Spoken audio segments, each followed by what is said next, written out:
Hello and welcome back, my beautiful froggy army, to the unofficial day 31 of Designing an Island in 30 Days Without Nintendo Online series. Today, we will be doing a final island walkthrough tour. I'm going to show you around. I'm going to talk about the builds. We're going to look at things. It's going to be great. I also have a surprise for you as well. Well, it's not really a surprise because a lot of you asked me to do this, but since we are past day 30 of our challenge, I am now allowed to use Nintendo Online on this island if I would like to. I have connected this island to Nintendo Online solely for the purpose of uploading a dream address and my design codes for you guys. So I will put my dream address up on the screen for you and also my creator code where you can go and check out all the custom designs that I personally made for this island. I did not include my flower path and I did not include the little chicks uploaded on my design portal just because I was inspired by already existing designs, so I would highly encourage you to check out the creators of those designs and download their custom designs instead. I'll put them up on the screen as well. But I hope you can use mine and I hope you like them. I hope you enjoy them. Anyways, let's get into this tour. If you're brand new here, if you've just clicked on this video, you don't know anything, you don't know what's going on,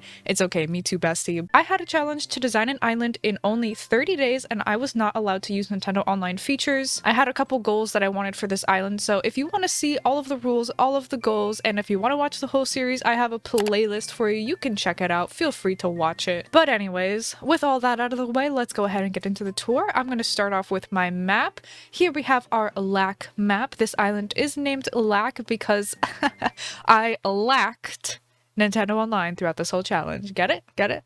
So I did keep up the natural terraforming for the majority of the island. I just added some cliffs on the bottom right that you can see kind of by the airport, that very unnatural heart shape, and I added a little bit behind resident services, and then I made tweaks and adjustments here and there wherever I needed to. As for villagers, my only goal with villagers were to get ones that I actually liked, so as long as I liked them, it was fair game. I tried my best to keep them in theme, but I wasn't really too worried about it, and we will talk about theme in just a moment. But I ended up with Felicity, Maple, Bo, Marina, Shever, Winnie, Mary, Frobert, Mitzi, and Dizzy. I was very excited about Maple, very excited about all of our kitties, and very excited that we got a frog. You know, I always have to have a frog on my island. So we are starting here at the airport, and as you can see, whenever you come in on the dream address, you will have a double rainbow in the sky. I thought that was very fun. We have a couple paths we can take, but we're gonna go straight up the ramp to my house. If you would like some tools, I also left you a little hat and an umbrella, then they are right up here on the bench for you to take.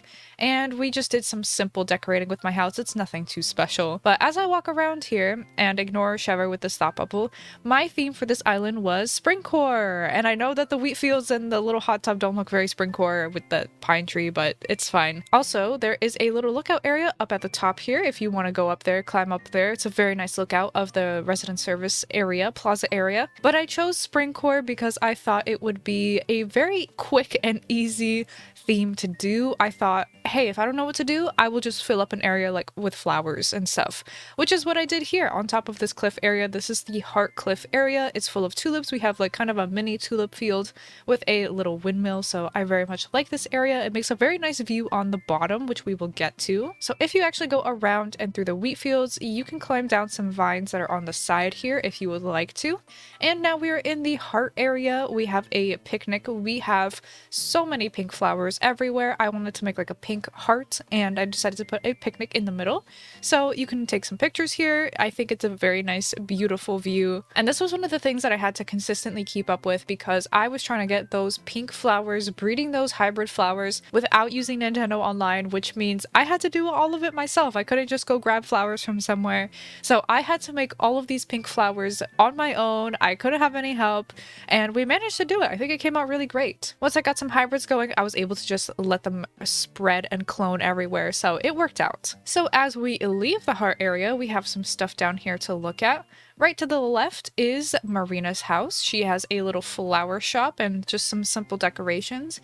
The majority of my villagers' yards are just very simply decorated. Basically, my mantra was, whatever items I have in storage, I'm just gonna try my best with whatever I've got, you know, use what you have. So as we walk down the beach, it's just very simply decorated. All my beaches are very simply decorated. Custom signs, weeds, a few items here and there. That's really it.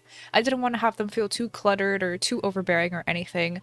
We have this little picnic area that I never ended up putting any food on, so that's very unfortunate, but it's okay. This island isn't 100% completely done. But then up here on the little peninsula, we have a painting class going on. I don't want to interrupt too much, but we have some gyroids taking up a painting class right now along the water. I wonder what they're painting. Is it coming out good? I hope so. As we walk up past that, we are here at Robert's house. Now his house is very dark and did not really fit my light, bright, breezy spring core kind of vibe, but I tried to make it work as best I could, and he got this cute little yard beach area, which I was very, very happy with. It was so cute. It was so fun to decorate. So there is a path we can take up to the north, but we will come back to that later. For now, we're going to go back down south and cross the bridge, and now we are here at Resident Services. Resident Services was the first area that I decorated when it came to this island, so I was still getting my feet wet when it came to decorating in a spring core kind of vibe, but I think I did a decent job. We have some picnics and random stuff for you to look at.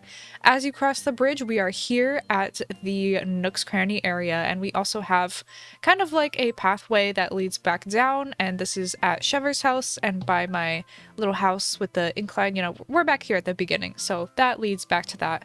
So as we go back up and past the Lily of the Valley, yes, this island is 5 stars. You can take a little seat at Nook's Cranny. Nook's is just very simple, really. We have some stuff in the back. We have a little shopping cart. That's really it.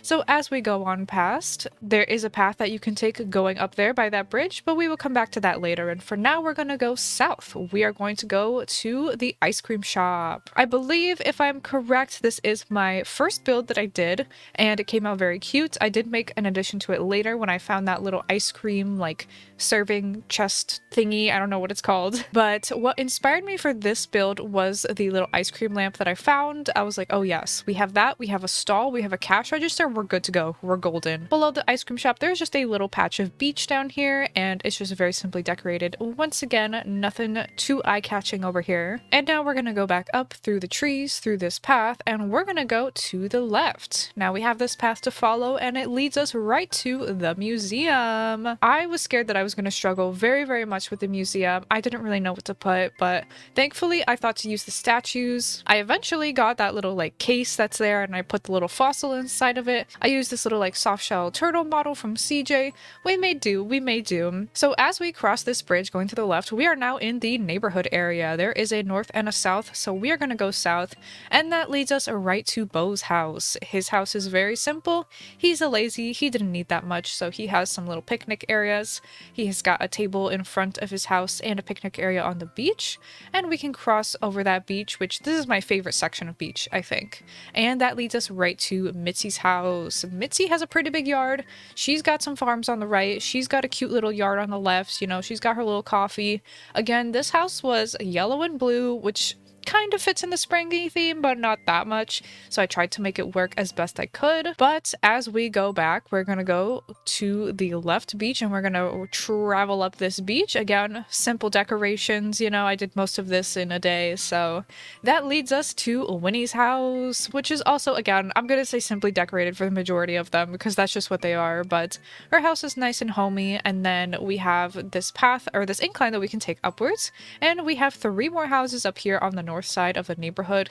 This is Mary's house. Love her house. It's so cute. I gave her a little sewing area for her to sew. She's got a cat tree. She's got a ukulele. She's just a talented queen. And then on the right is her other kitty counterpart, which is Felicity. And she's got a pretty big yard. She's got a nice garden with flowers and wheat fields and all that kind of good stuff. She also has a matching cat tree. I love that for her. And as we walk past both of their houses, we arrive at Dizzy's yard, and he is one of my favorite yards. I love his a lot, very much. Again, a blue house with dark brown wood, not the most spring core theme, but I tried to make it work. I incorporated some blue into the pillows and all that kind of stuff. I tried to make it match, but that is it for the neighborhood. So we're gonna go and walk back down. I very much like this neighborhood feel. This is one of my favorite things. I don't think I've really done a neighborhood on my islands before, but we can take the path to the right of that neighborhood incline, and we are here at a crossroads. We can go to the right over this long bridge, and then we can go go down this other bridge. You can see Able Sisters in the back there, but this leads us back to the Nook's Cranny area. So just showing you kind of like the way around. So we can go back up that bridge and then we can go back across the other one, and we're gonna go north instead. Now this is one of my other favorite areas. This is a little flower walkway, and we have a picnic in the beginning, but we have this beautiful, stunning walkway full of flowers and vines and weeds and all kinds of stuff. I think this is my favorite transition area on the island. It's just so pretty. It's so precious. This could work for so many themes depending on what your colors are, depending on what the theme is. But anyway, that pathway will lead you to this seafood restaurant. It's not really owned by anybody. Usually I give my villagers like a build. Maybe Dizzy owns this, I don't know. But we have some tables and chairs for you to sit at. We've got some food. We've got the little kitchen. It's right on the beach, so you know everything is nice and fresh from the water. So as you walk up the incline, we have another build up here with some simple decorations around it, but we have the spa. Now this is my least favorite build on the island. It's still really cute, but I don't know what I did wrong here. Something about the colors, it looks too washed out, something. But we have a little sitting area. We have the little area where you get a massage. We have like a little jacuzzi area with a waterfall behind it. It's very soothing, very relaxing. And then as we go below it, we've got some more tulips. As you can see, I filled a lot of areas with flowers, and we have another bridge that we can cross, and we are right behind the Able Sisters right now, as you can see. So as we go to the right along this path, we've got some more stuff to look at, some nice cute decorations, and then we arrive at Maple's house / the pottery class.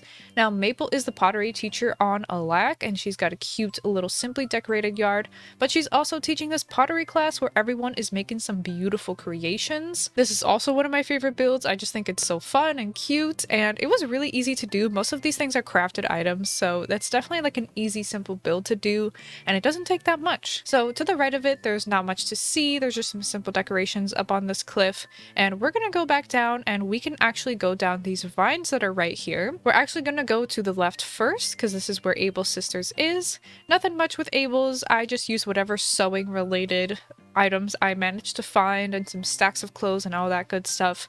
But then we're gonna go back up this pathway, and we are here at this tea / coffee shop. I still don't know what it is, but I loved using the stumps for this. I thought it was so cute using stumps as chairs. It gave it such like a little more magical woodland kind of feel. And then finding those tables that had the tablecloths just added just that extra little like fancy vibes, like fancy tea party vibes, you know? That's what I had to do on this island. I was mostly basing my builds off of the items I had instead of thinking of a build and going and getting the items because I couldn't go get the items. So then to the right we have a mini orchard, and we have a cute little tea spot over here on the water. But these are just the only fruits that I managed to get. These are the only, you can only get 3 fruits without Nintendo Online, so I put them up on display. And now we are here at the campsite, another cute area, one of my last few builds that I did on the island. So we have the beach to the right of it, again, simple. And on the rocks we've got this little lighthouse. Just, I didn't really know what to do with the rocks. I left most of them empty. But to the left, around this pond, again, simple decorations, just nice and sweet. And my favorite thing throughout this whole island was just custom designs and weeds were like my saving grace. That was like, you know, that really spiced up an area. I just went ham with those as much as I could while trying not to be overwhelming, you know? So I'm gonna head back towards the front of the island. We're gonna pass by everything that we kind of looked at and fully loop around. Hopefully I made everything perfectly accessible, but again, there's those tools at my house if you do need them. So that is it for the tour. I hope you enjoyed. Again, my dream address is in the beginning of the video, and I will also put it in the description as well. And you can download my design codes using my creator code for this island, so I will put that down below as well. Another huge thank you to everyone who watched this series and was along for the ride. I very much appreciate you, and thank you so much for all of your encouraging words and your comments and the love and the likes and for subscribing. Hey, and if you haven't, hey, you should do it. But all of your comments and your encouragement really pushed me to keep going and really pushed me to try to make this the best island that I could make it, just so I could show the world, show all of you guys out there who are struggling, feel like they're struggling without Nintendo Online, that it is possible. You can have this. We can have a 5-star freaking island. I can't believe I did that. Anything is possible. You got this. I hope you have fun on your island, whether you have online or no online or 5 switches or only 1 switch or a Switch Lite. Any way you play, I hope you have fun and I hope you have a blast. So that is going to officially wrap up LAC and our journey on LAC. I will be giving my boyfriend his Switch back. I have stolen it for a month, so I feel bad. I'm gonna give him his Switch back now. Thank you so much for watching this video and sticking to the end if you did of all my rambling, because I tend to ramble because I don't want to end the videos because it makes me sad because LAC is gone. But I'm gonna get going. Thank you so much again for watching, and I will see you in the next one.